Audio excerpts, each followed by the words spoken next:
Hey everybody! Hello! This is our next Get to Know You video. So by now you should know I'm Emily. I'm Danny. And we're here and we're going to talk to you guys about what's the first question? What's the longest time you had to wait for something? You know, it might be a tie. I don't know.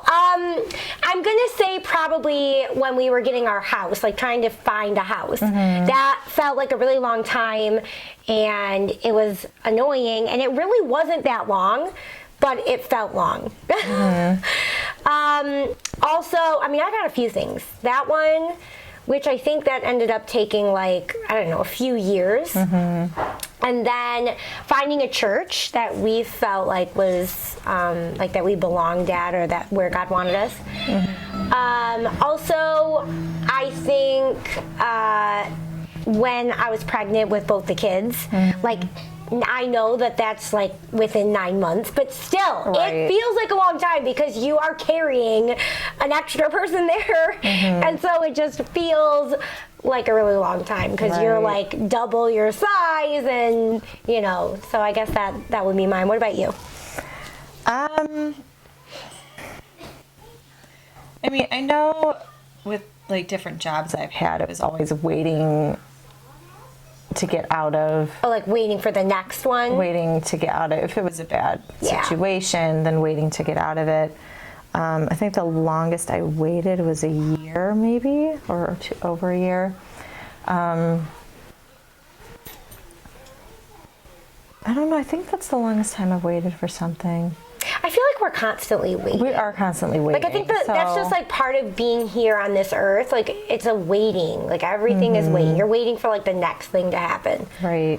So it's always like, well, you're waiting for this, and then bam, that happens, and then bam, you're waiting for the next thing.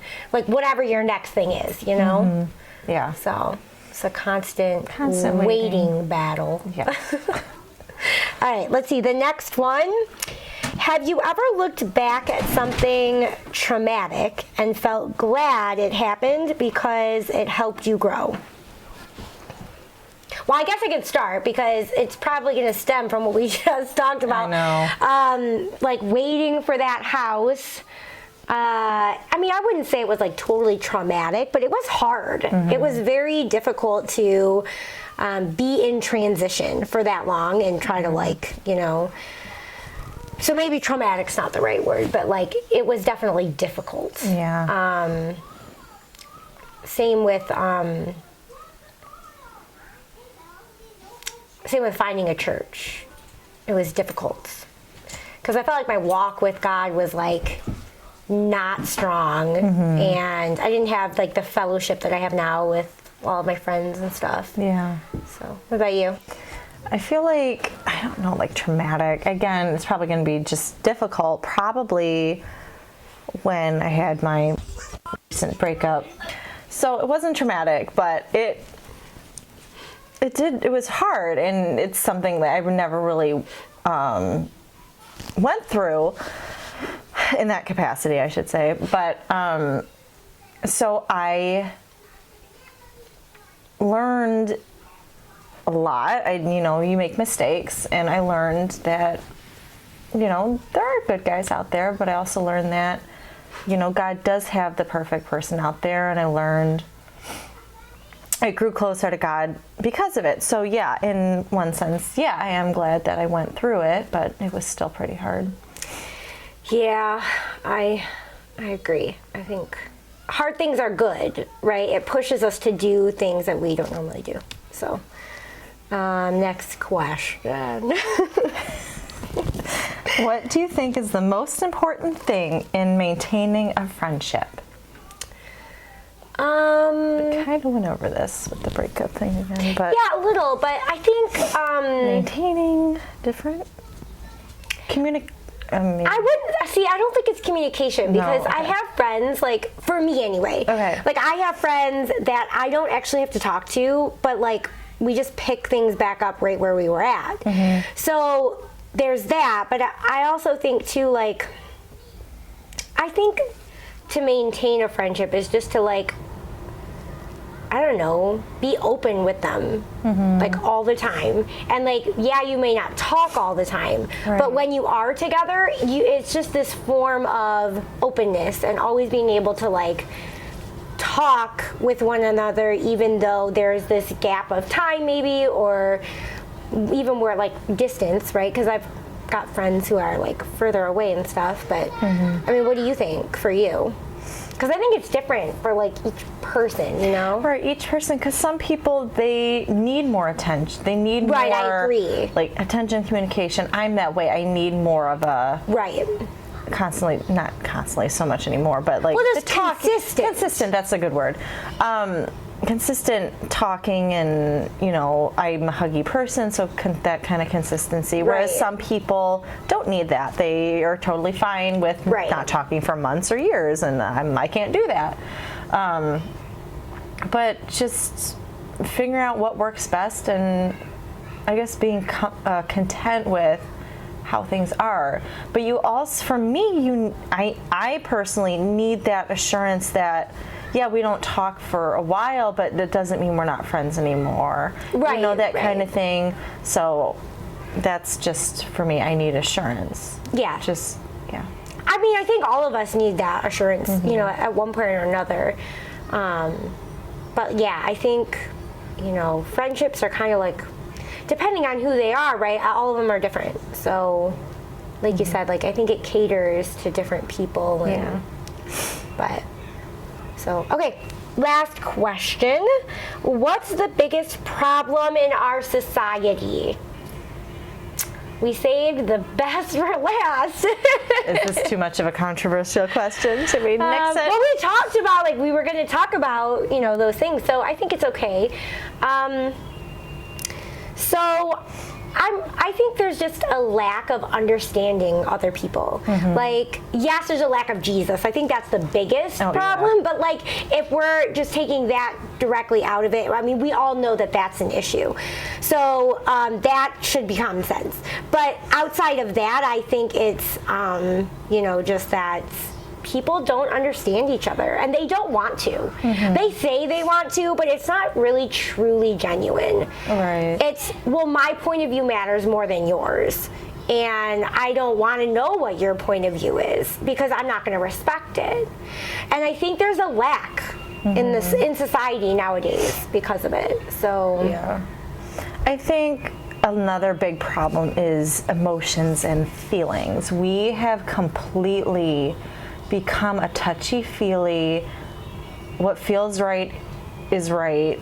And which is not the case, right? No, but we've just become the society where our feelings are taking over instead of what's actually fact, what's actually true, because everybody feels differently about different things, but if it's going up against something that is fact, and you're saying, well, my feelings are more important, then you can rewrite anything. Right. And that's, again, going back to, like, it kind of stems in with mine, because, right, you have to understand somebody and actually care about what they, and how they're feeling. Feelings and emotions are not necessarily wrong, but when you start to, and I know I've done it, when it starts to become, I don't care about what's true, I'm going to do what I want to do, what I feel is right for me, in contexts that are not okay, it just becomes chaos. Yeah, I agree. We're writing our own rules, and that we expect other people to follow, but they're not following, so we get angry, and then we justify our emotions, which ends up in chaos and violence, and just, it's a lot of hate.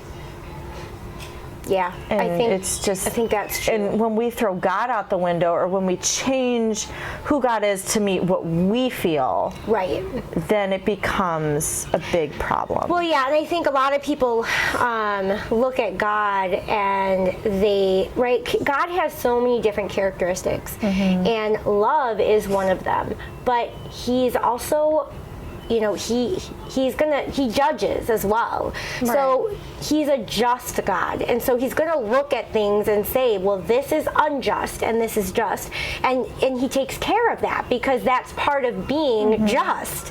So I think that's another, you know, factor in all of it too, is, you know, the way people look at God and perceive him. Well, and they look at his word and they say, well, I don't like that, so I'm gonna ignore it. Right. And just because you don't like something, Right. especially about God or about his word, there are things that I've read in the Bible that I'm like, I don't really like that, but I'm like, that's how it is. Well, I think also too, like there's things in the Bible, right? The Bible, at least it's history, right? Right, it's historical So we're book. looking at some of the things in the Bible, and we're like, oh, what they did, that's so like frustrating. Mm-hmm. But that's a part of history, and we're supposed to learn from that. And so they did do things that was bad, like, Right. And our job is to look at that and go, okay, we recognize that that's bad, and we need to grow and learn from that. That's why Right. we have the And Bible. And people look at history today and they're not learning from it. It's like they're trying to Erase it. erase it. And it's like you can't erase it, but you can learn from it. Just like you can't erase your mistakes that you make, Right. but you can learn from them. And you can't, it's just, we blame so many people. I think the major thing. Instead of taking responsibility for our own actions, we blame it on other people. Right, I agree. It's just like my kids, when they get in a fight, they blame each other. Well, that's like, even when you look at the very, very beginning of the Bible, the blame started, bam, like right there. Adam blamed Eve. Eve blamed the serpent. But they were the ones who made the choice. Right, but there were choices that they made, right? So they were at fault. So really they should have said, you're right, God, I disobeyed. Instead of saying, well, she made me and he made me and whatever. And, yeah, it's just... Which we're still guilty of doing now. We can sit here and talk about it all day long, Yeah, but we do it too. Yeah, so it's just... There's just been you can see a shift in society, and it's just because you can see the chaos. And I think one of the most important things about just noticing how society is and just maybe just praying about it. Right. Because prayer changes things, and it's so important. It's one of the ways we communicate with God too. So like it's important and it changes things, but it's also our connection with the Lord. So, he hears us. He hears us when we're just, I count that as prayer though too. Like when we're just talking to him. yeah. But like, I don't know. I think our society needs prayer. That's really what it comes down to. Is like, yeah, we're broken. But we were broken from the beginning with Adam and Eve. And there when are they people sinned, who definitely need Jesus. Yeah. But there are also Christians who have fallen a little strayed from God and we and all the make Bible. mistakes. Right, and we all do it. So even they need prayer to come back to God. So and God can use many different situations. I agree. So we ended on kind of a heavy note. Yes, we did. So we are planning something different for the next video. So we're going to talk about a topic again. So we will see you in the next video. All right, Thanks for bye. joining. Bye.